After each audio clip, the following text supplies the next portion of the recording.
bien bonjour, je suis Denis Failly des Entretiens du Futur. Je suis aujourd'hui en compagnie de Denis Eteghofer que nous recevons, enfin qui nous reçoit plutôt, dans le cadre de la parution future de son ouvrage NetBrain, les batailles des nations savantes. Donc l'ouvrage s'appelle NetBrain. Vous pourriez nous resituer un petit peu la genèse de cet ouvrage, dans quel contexte ça s'est fait? Oui, certainement. Si vous voulez, NetBrain, il faut compléter d'ailleurs, c'est NetBrain, les batailles des nations savantes. C'est parti, si vous voulez, de mon désir de faire valoir ce que j'ai appelé le troisième don de l'entreprise virtuelle. Alors je rappelle pour mémoire que les deux premiers dons, c'était la première propriété, c'était le don d'ubiquité, et que l'ubiquité, c'est le rôle que jouent les technologies de la communication pour déspécialiser les espaces de travail, télétravail, bureau virtuel, centre d'affaires virtuel, etc., qui illustrent cette déspécialisation. On travaille d'où on veut.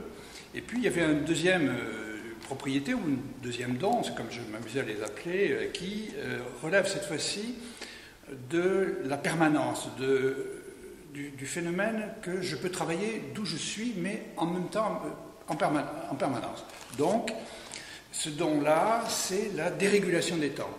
Ce qui illustre d'ailleurs le livre Le travail au XXIe siècle, le syndrome de Chronos, etc., qui s'attarde sur ces sujets et sur leurs conséquences, sur les façons de travailler, de vivre le travail dans la société. Et puis il existait un troisième don qui était le don de l'omniscience, plongé grâce au réseau dans tous les savoirs du monde. Et donc je m'étais mis en tête de terminer en quelque sorte cette fresque de l'évolution des organisations de la société et des entreprises au travers de c'est quoi le don de l'omniscience, comment il se traduit, indépendamment des concepts qui sont bien connus aujourd'hui, du campus virtuel, de la connaissance à la demande, etc. Et là, on rentre de plein pied dans un sujet d'une très très grande complexité. Alors, quels sont pour être pas trop long, oui, quelles sont les grandes articulations de l'ouvrage, comment était composé? Si vous voulez, la première articulation, c'est de rappeler ce que sont les caractéristiques de la net économie. Oui. Ça ne veut pas dire qu'elle met en cause l'économie traditionnelle, non, mais elle en change les propriétés. Par exemple, le coût d'accès pour devenir un promoteur de services ou de biens sur le net a baissé de façon spectaculaire. Ça veut dire que les coûts commerciaux ont baissé de façon tout aussi spectaculaire. Ça veut dire que si on regarde ça sur le plan micro, n'importe qui, une petite société, peut vendre dans le monde entier grâce à un site et quelques initiatives un petit peu originales pour se différencier sur la toile. Mais en même temps, au niveau macro, ça veut dire que nous avons là un phénomène très important, c'est que le coût de la commercialisation des biens et des services, ça représente entre 20 et 50% du chiffre d'affaires des entreprises. Essayez d'imaginer pendant un instant ce qui représente l'économie de ressources si on se met à réduire ces 20 ou ces 50% grâce à l'accès au e-commerce. Ça représente des sommes faramineuses.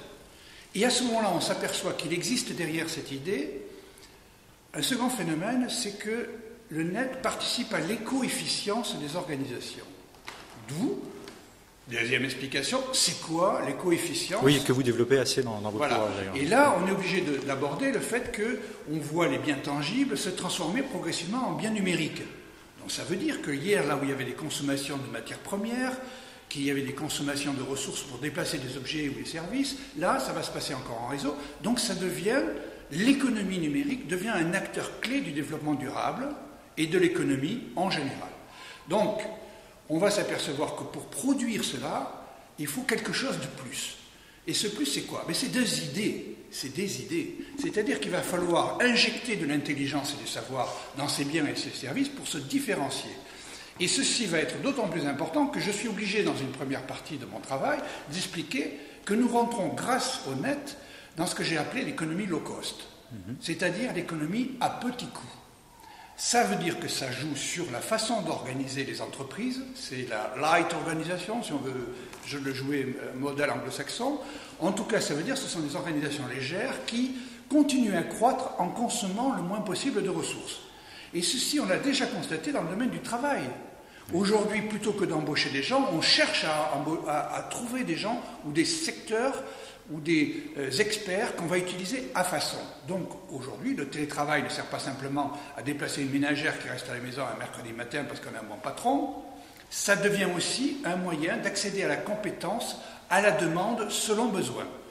Donc ça bouleverse complètement les modèles de la société du monde du travail, ça modifie complètement l'approche économique de la construction des coûts dans les entreprises, et bien évidemment, ça implique aussi que l'on fasse en sorte de se différencier par les connaissances, les idées, les innovations.